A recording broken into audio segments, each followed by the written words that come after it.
Hoje eu quero falar um pouco com vocês sobre uma carta do apóstolo Paulo que chama bastante a nossa atenção. Primeiro, porque Filemão é a mais breve entre todas as cartas de Paulo. Ela consiste de apenas 335 palavras no original grego e somente 25 versículos tem a carta de Filemão. E ela é a carta mais pessoal de todas as outras cartas que Paulo escreveu. Ela foi escrita no ano 60 depois de Cristo, e a gente só entende o conteúdo da carta de Paulo a Filemão quando a gente conhece um pouco da história que está por trás desta carta. Quem foi Filemão? Filemão foi um homem rico de Colossos. E Colossos ficava 1.600 quilômetros de Roma, aonde Paulo estava preso. Não se sabe onde Paulo se encontrou com Filemão, mas foi Paulo quem levou Filemão a ter um encontro com Jesus. Paulo, até essa carta, pelo menos, não tinha visitado Colossos, mas no verso 22 da carta, ele diz que desejava muito visitar Colossos. Agora, essa carta tem um personagem muito interessante, chamado Onésimo. E quem era Onésimo? Onésimo era um escravo de Filemão. E Onésimo, ele trabalhava com Filemão e ele era um escravo visionário. Ele era um escravo visionário. E ele não estava satisfeito com aquela condição de escravo, entendia que não era justo. É bem provável que ele trabalhava tendo acesso a recursos de Filemão. E ele foi roubando Filemão até que, quando ele tinha um valor suficiente para fazer uma viagem de dias indo para Roma, ele então foge. Ele rouba Filemão e, com esse recurso, ele foge para Roma. Até porque Roma era uma grande metrópole com mais de 1 milhão de habitantes, e ele pensou: eu fugindo para Roma, certamente, dificilmente serei capturado pelo meu senhor, pelo meu dono, por Filemão. Mas, pela providência divina, não é? Filemão encontrou-se com Paulo, onde estava preso. E aí Paulo leva Onésimo encontra-se com Paulo na prisão, lá em Roma. E aí Paulo leva Onésimo a Cristo. Ele não só ganha Onésimo para Jesus, como Paulo também discipula Onésimo. Ele não só discipula Onésimo, mas faz de Onésimo um dos seus principais colaboradores. Paulo tinha vários homens de Deus que o assistia, que o auxiliava. Onésimo se tornou um destes homens muito importante na vida de Paulo, no ministério de Paulo. Só que Paulo agora se vê diante de uma situação bastante complicada. Por quê? Filemão está em Colossos. Epáfras, que foi pastor lá em Colossos, está com Paulo também. Só que Paulo é pai na fé espiritual de Filemão e também é pai na fé espiritual, líder de Onésimo agora. Então, agora, Paulo tem Filemão, que é dono de um escravo fugitivo que agora está convertido, discipulado e é obreiro. E existe entre os dois uma pendência que precisa ser resolvida. E aí, Onésimo e Paulo entendem que isso precisa ser resolvido, que isso precisa ser resolvido. Só que não é fácil resolver essa questão. Por quê? Naquele tempo, só para vocês terem uma noção, calcula-se que no Império Romano havia 60 milhões de escravos. No Império Romano, naquela época, havia, calcula-se que 60 milhões de escravos. Era legal, não era ilegal. Era legal. Onésimo, Filemão tinha vários escravos. Um deles, Onésimo, que agora é o escravo fugitivo que se converteu, que foi discipulado por Paulo, que é um obreiro. Agora você pensa, quando um escravo cometia o erro que Onésimo cometeu, ele era passivo de morte. Os escravos naquela época, muitos deles eram oprimidos. Alguns escapavam roubando seus senhores, como aconteceu com Onésimo. Quando um escravo fugitivo era capturado, eles marcavam na testa do escravo com um ferro quente, um F. Marcava na testa um F de fugitivos. Olha só que coisa. Alguns deles, quando capturados, eles eram crucificados. Eles eram crucificados.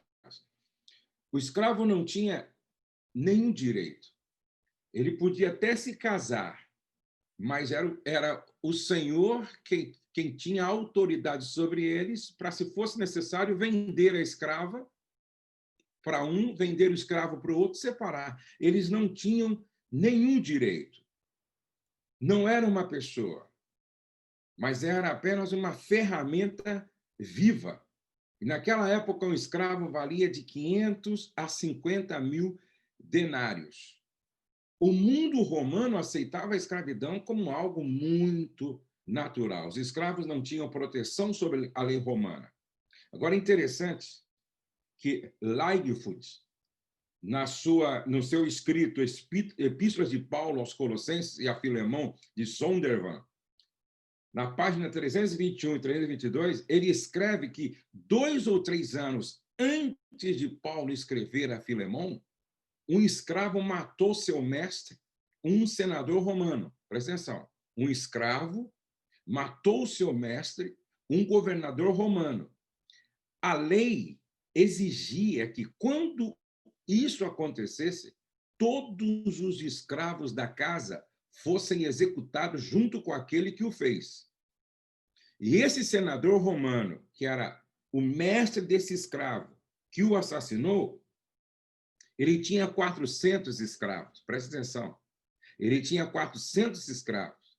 A população tentou intervir para salvar os 400 escravos desse tratamento injusto. O Senado romano realizou uma audiência especial e decidiu que a lei precisava ser executada. Sabe o que aconteceu? Por causa deste assassino, desse escravo assassino, que matou seu mestre, senador romano, 400 escravos foram mortos junto com ele. Então, voltar para Filemão era algo muito complexo na cabeça de Onésimo e também de Paulo. Eles tinham que enfrentar toda esta realidade do tratamento que se dava para um escravo que não apenas fugiu, mas roubou e fugiu, mas que agora era convertido, discipulado e obreiro de Paulo. Por isso, abra sua Bíblia e vamos ler agora a carta aos Romanos. Eu quero que você leia comigo essa carta pausadamente, para a gente ir pensando em cada detalhe da carta com esse pano de fundo histórico. Porque agora, com esse pano de fundo histórico, a gente vai entender bem os meandros dessa carta, os detalhes dessa carta. Vamos ler. Paulo começa assim, ó. Paulo, prisioneiro de Cristo Jesus, e o irmão Timóteo, a você, Filemão, nosso amado cooperador.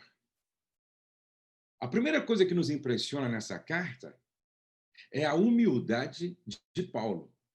E alguém disse: você não se torna tão grande quanto você é humilde. Ou seja, Paulo poderia começar a carta assim, ó: Paulo, apóstolo, pregador, mestre e líder. Não. Ele começa: Paulo, prisioneiro de Cristo.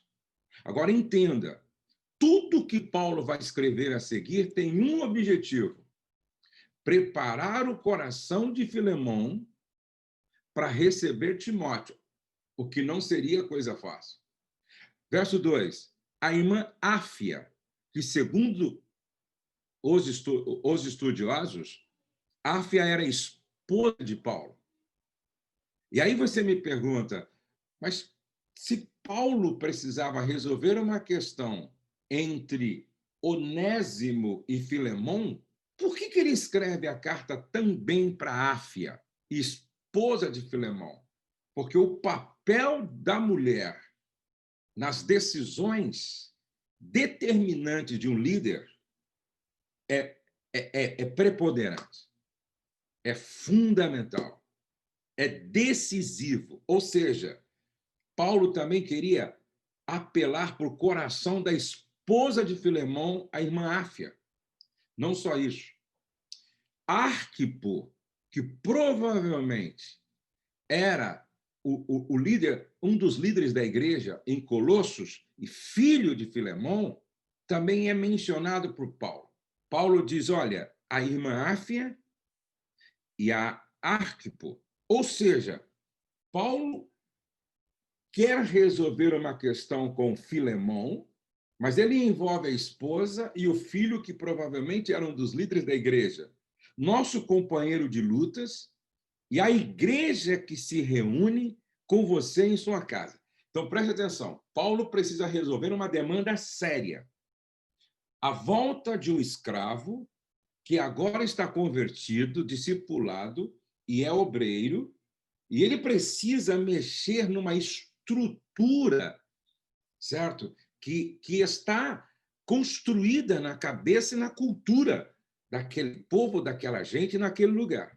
E aí, então, Paulo diz, a vocês graça e paz da parte de Deus, nosso Pai, e do Senhor Jesus Cristo. Por que Paulo começa com graça? Ele é intencional em cada palavra, em cada expressão. Ele diz, graça e paz. Graça é favor e merecido. Ou seja, graça é tratar o outro como o outro não merece ser tratado. Graça é tratar o outro como a gente não espera ser tratado. Graça é tratar o outro como Deus nos trata. E Paulo diz graça e paz. Porque Paulo aqui, ele é um pacificador, ele é um construtor de pontes. E ele diz assim, sempre dou graças a meu Deus, lembrando de você, Filemão, nas minhas orações. E aqui ele começa a planear, arar, preparar o coração de Filemão. E ele diz, porque ouço falar da sua fé no Senhor Jesus e do seu amor para com todos os santos. O que ele está querendo dizer para Filemão aqui? O mesmo amor que você tem a Deus, que você tem por mim e que você tem aos irmãos, chegou a hora de ser demonstrado esse amor para com um escravo que agora é irmão. Paulo está apelando aqui em nome e na força do amor. No verso de número 6, oro para que a comunhão que procede da sua fé seja eficaz no pleno conhecimento de todo o bem que temos em Cristo. Preste atenção como Paulo novamente repete, seu amor. Paulo está como que encurralando Filemão diante de uma decisão que ele vai ter que tomar, de uma escolha que ele vai ter que fazer. Seu amor me tem dado grande alegria e consolação, porque você, irmão, tem reanimado o coração dos santos. Por isso, mesmo tendo em Cristo plena liberdade para mandar que você cumpra o seu dever, prefiro fazer um apelo com base no amor. Eu, Paulo, já velho e agora também prisioneiro de Cristo Jesus. Aqui, Paulo nos dá uma grande lição. Como é que a gente resolve questões sérias na igreja? Como é que a gente resolve pendências complexas na igreja? Veja que Paulo não tem uma atitude autoritária, Paulo não tem uma atitude de imposição, Paulo não tem aquela filosofia de que quem manda, quem pode, manda, e quem tem juízo obedece, não, não.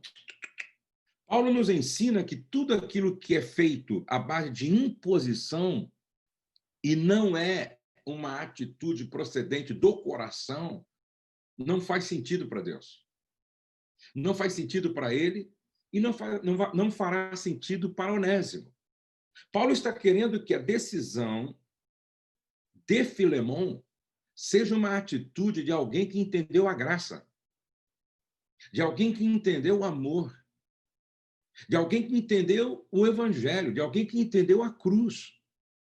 Por isso, Paulo não impõe, mesmo podendo. Paulo não obriga. Paulo não força. Paulo ele faz um apelo em nome do amor. E ele diz: prefiro, podia mandar, mas eu prefiro fazer um apelo com base no amor. Verso 10. Apelo em favor de meu filho Onésimo, que gerei enquanto estava preso, gerei nas minhas algemas. É lindo você ver essa carta de amor, porque Paulo não dá esse tipo de tratamento, ele não faz esse tipo de referência e menção para nenhum outro, nem Timóteo, nem Filemão, nem Tito. Sabe, gente, eu não sei o que Paulo viu em Onésimo. Veja como é que ele trata Onésimo em relação a Filemão. Meu filho, apelo em favor de meu filho. Essa carta nos fala sobre 3 princípios, não é? O princípio do perdão, o princípio do amor e o princípio da paternidade espiritual. Meu filho, que eu gerei nas minhas algemas. E aí, verso 11. Ele antes lhe era inútil, mas agora é útil, tanto para você quanto para mim. Ele faz um trocadilho, porque o nome Onésimo significa útil. E Paulo está dizendo, olha, lá atrás ele era inútil, mas agora ele é o que o seu nome diz. Agora ele é útil, tanto para mim quanto para você. Mando-o de volta a você, como se fosse o meu próprio coração. Gente, Paulo também não é fácil, não, hein? Paulo está dizendo assim, ó, se você receber Onésimo, você recebe o meu próprio coração.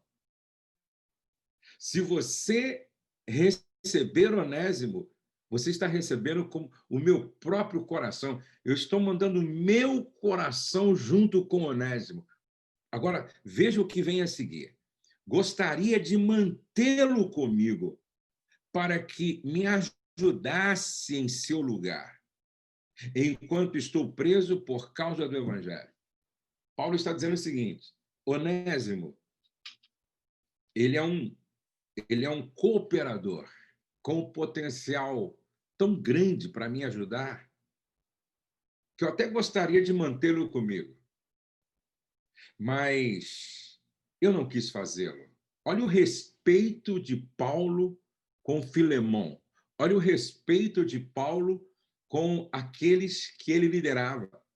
Olha o respeito de Paulo diante de uma situação dessa. Ele poderia só mandar uma carta dizendo, ó, Onésimo se converteu, eu discipulei, agora ele é um obreiro, Filemão, e eu quero te informar que ele vai ficar comigo aqui. Mas Paulo não faz isso. Paulo não é autoritário. Paulo não abusa do poder. Paulo respeita o outro como líder, mesmo que fora do ambiente eclesiástico, não é? Paulo respeita, ó, Filemon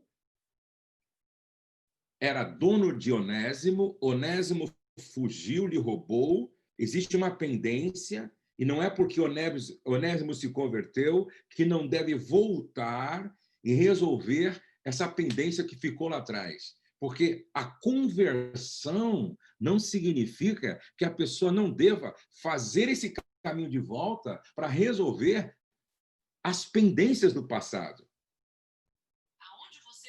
Então, preste atenção, porque isso aqui é importante, isso aqui é necessário. Esse respeito com a autoridade do outro em relação a essa questão de trabalho, não é? Aí Paulo continua, verso 14. Mas não quis fazer nada sem a sua permissão, para que qualquer favor que você fizer seja espontâneo e não forçado.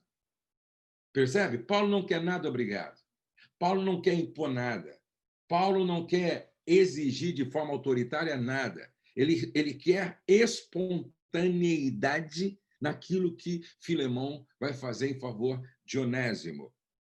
Talvez, verso 15, talvez ele tenha sido separado de você por algum tempo, para que você o tivesse de volta para sempre.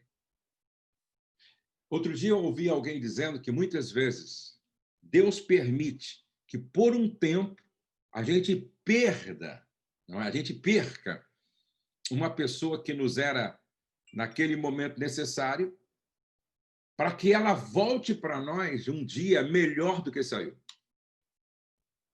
Porque Deus é soberano. Deus trabalha de forma surpreendente. Deus trabalha por caminhos que a gente não conhece. Deus trabalha de maneira que nós não compreendemos. Às vezes você não está entendendo no momento, nem eu, mas Deus está trabalhando. Ele está no controle de todas as coisas. Provavelmente, Onésimo tenha ouvido o evangelho lá em Colossos, na fazenda de Filemão. Mas não foi o suficiente para ele ter um encontro com Cristo quando precisava. Foi permissão divina que Onésimo fugisse, se encontrasse com Paulo na prisão, tivesse um encontro com Cristo, fosse discipulado pelo maior mestre da história da igreja e se tornasse quem ele se tornou.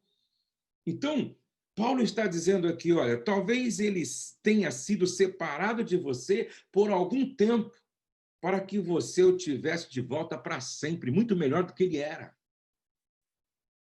Então, no verso 16, Paulo diz, não mais como escravo, mas acima de escravo, como irmão amado. Ou seja, nas entrelinhas, Paulo está falando sobre como deve ser a comunidade do reino de Deus. Ou seja, a escravidão ou a escravatura era permitido, era legal, mas não era o ideal divino. Nunca foi.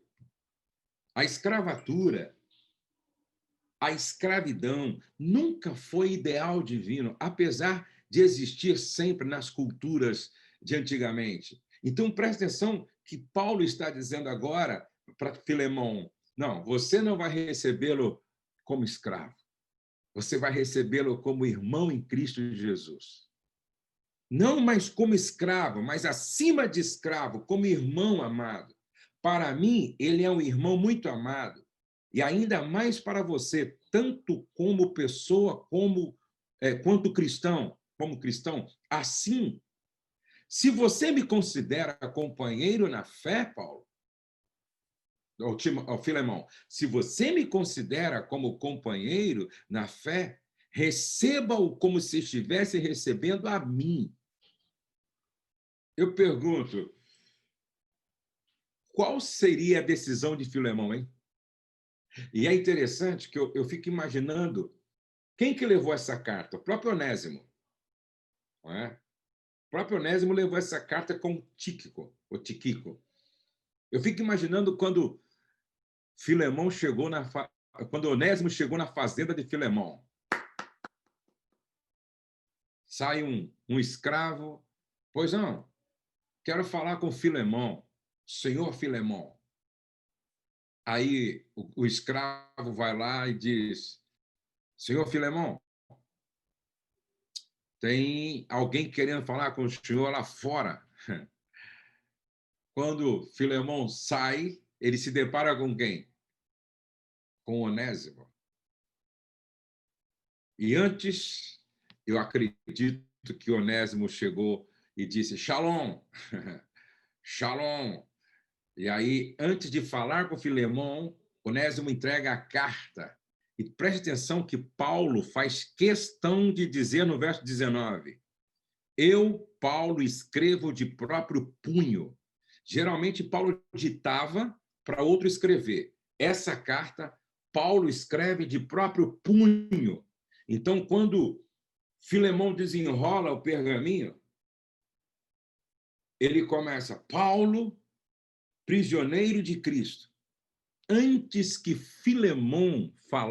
Onésimo falasse com Filemão, Paulo falou com Filemão. Que cena extraordinária deve ter sido essa. E aí, então, continuando a leitura da carta, verso 18, Paulo diz assim, ó, se ele o prejudicou em algo ou lhe deve alguma coisa, ponha na minha conta. Não parece assim, nós, Deus e Jesus no meio? Não parece assim, Lutero diz que todos nós somos onésimos. Lutero diz, todos nós somos onésimos, fugitivos, não é? Fugitivos. Aqui está Onésimo, aqui está Filemão, e Paulo se coloca no meio. Deus, eu e Jesus no meio, não é? E aí Paulo faz esse papel de reconciliador, não é? Eu, porém, desculpe, verso 19, eu, Paulo, escrevo de próprio punho, eu pagarei, para não dizer que você me deve a sua própria vida, a sua própria pessoa. Tem alguns estudiosos que dizem que lá atrás é bem provável que Filemão se encontrava em uma situação correndo risco de vida e Paulo salvou. Outros dizem que foi porque Paulo levou Filemão a Cristo. Por isso que Paulo diz para Filemão, ó, não se esqueça que você me deve a sua própria vida. No verso de número 20, sim, irmão, eu gostaria de receber de você algum benefício por estarmos no Senhor. Reanime o meu coração em Cristo.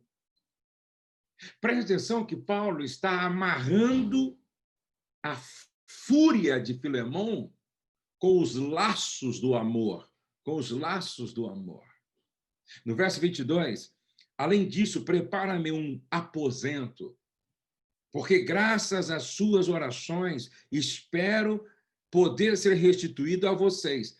O que Paulo está dizendo aqui é que, além de toda a solicitação e apelo que ele está fazendo a Filemão, ele está dizendo, eu também espero, ao sair daqui, visitar você, Filemão, psicologicamente falando, para saber se ele tinha feito realmente com Onésimo o que ele tinha pedido.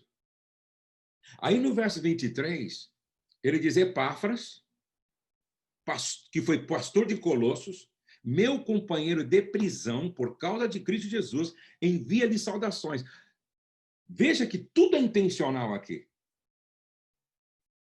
O que Paulo está dizendo é, Epáfras, um dos líderes da igreja de Colossos, também está envolvido, também está sabendo. é conhecedor do que está acontecendo. Talvez Paulo conversou com Epáfra, os dois leram essa carta, viabilizando essa reconciliação entre o senhor e o escravo, que agora é irmão. Verso 24. Assim como também Marcos. Lembra de Marcos? Sobrinho de Barnabé? Ele também foi incluído nessa carta. Até não diz a carta que isto aconteceu, mas é provável que tenha acontecido uma reunião entre Timóteo, Onésimo, Epáfras, Marcos, Aristarco, Demas e Lucas. É bem provável que tenha havido uma reunião entre eles e que a volta de Onésimo era um consenso, era um acordo de um conselho. E aí Filemão está encurralado agora, com base no amor, apelo de um velho apóstolo prisioneiro, tendo o aval de um conselho. Lucas, Marcos, Aristarco, Demas, Timóteo, tudo para enviar de volta Onésimo. E aí ele termina: a graça do Senhor Jesus Cristo seja com o espírito de todos. O que nós aprendemos nessa carta? Primeiro, a gente aprende na carta que houve conversão genuína de Onésimo. Só volta, assumindo o risco de morrer pelo que fez, quem realmente está convertido ao Senhor Jesus. Segundo, aprendemos que um coração convertido a Cristo sempre busca a reconciliação. Terceiro, aprendemos como a igreja precisa tratar os problemas de relacionamento entre irmãos. Quarto, o evangelho e a nossa perspectiva cultural e sociológica. E quinto, ou seja, Paulo teve que convencer a igreja a receber Onésimo como irmão em Cristo. Era a quebra de um paradigma. E isso não era fácil, porque receber Onésimo como irmão, dando ele um tratamento diferente do que se dava para os escravos, poderia provocar em todos os outros escravos uma cobrança para ter o mesmo tratamento. Quinto, a comunhão cristã pode preencher qualquer abismo da estrutura humana. Bom, nós estamos começando o ano de 2021. E com base nessa carta, eu quero deixar aqui pelo menos 6, 7 lições para a gente colocar em prática esse ano aqui, como líder, como igreja. O melhor lugar para você estar neste ano de 2021 não é em uma grande cidade, em uma super mega igreja. O melhor lugar para você estar é no centro da vontade de Deus, ainda que seja na prisão por causa de Cristo. Eu vou repetir: o melhor lugar para você estar é no centro da vontade de Deus, ainda que seja na prisão por causa de Cristo. E por que eu digo que naquele momento, era o melhor lugar para Paulo? Primeiro, nas suas algemas, ele gerou vários filhos na fé, e um deles, mais conhecido, Onésimo. Naquele lugar desconfortável, ele escreveu a carta a Filemão, Filipenses, Colossenses e Efésios. Nenhum outro lugar é mais fértil para produzirmos do que no centro da vontade de Deus. Aí a gente entende o que está em Romanos capítulo 8. Tudo contribui para o bem. E a Bíblia não diz que tudo contribui para o nosso conforto, mas diz que tudo contribui para o bem daqueles que amam a Deus e são chamados segundo o seu propósito. A terceira lição Nunca é tarde para fazer o caminho de volta, a fim de corrigir o que é preciso ser corrigido lá atrás. Nunca é tarde para fazer o caminho de volta, a fim de corrigir o que é preciso ser corrigido. E quantas vezes nós, no afã de andarmos para frente e construirmos e avançarmos, achamos que não é importante dar uma caminhada para voltar lá atrás e resolver algumas pendências que ficaram e que deve ser corrigida. Em terceiro lugar,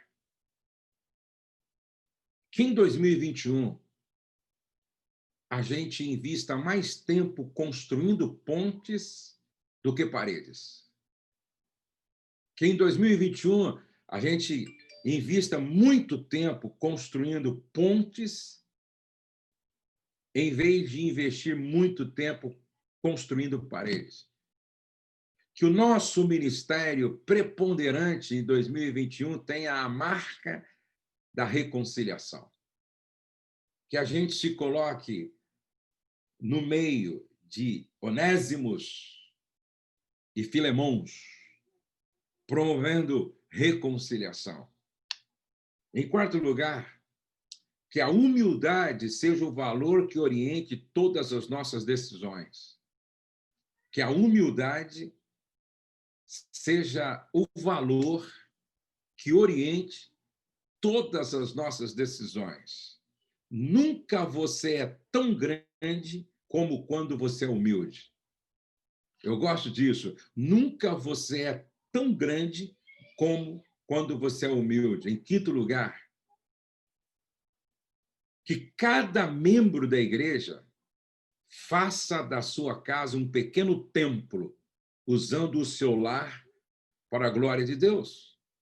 Porque Paulo começa a sua carta dizendo: ao amado Filemon, Áfia e Arquipo e a igreja que está em sua casa.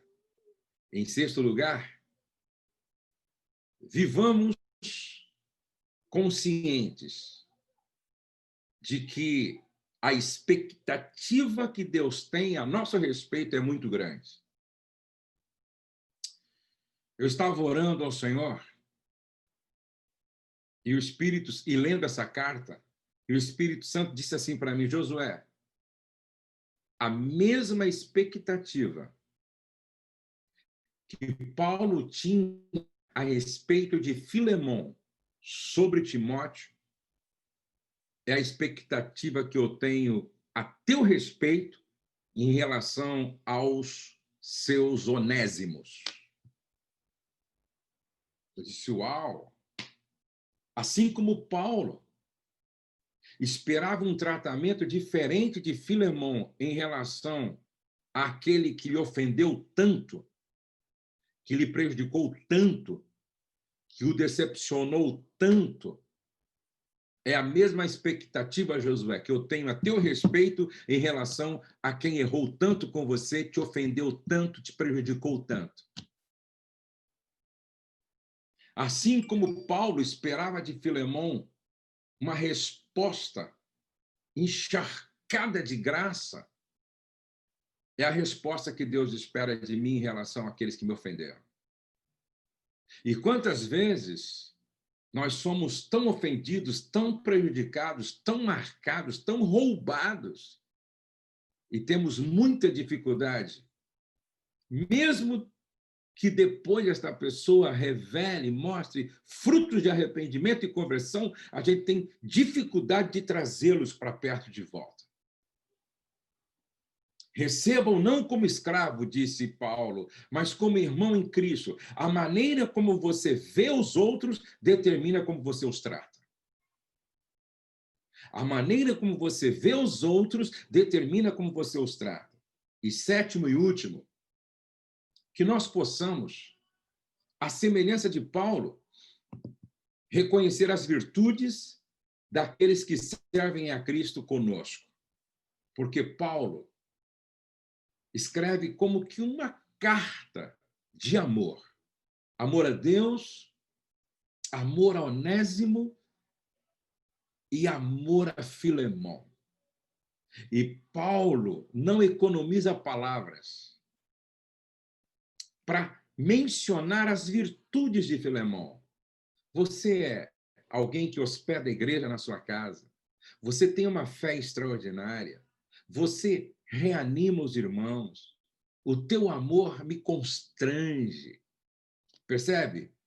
Que neste ano a gente não tenha nenhum acanhamento, que a gente possa transbordar de amor em relação aos outros, escrevendo bilhetes de amor para aqueles que conosco trabalham, reconhecendo o seu valor, suas virtudes, sua importância.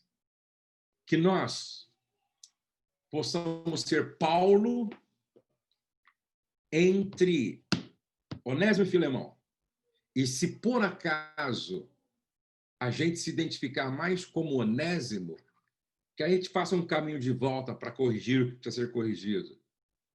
E se a gente estiver na cadeira de Filemão, que a gente possa transmitir, transbordar graça.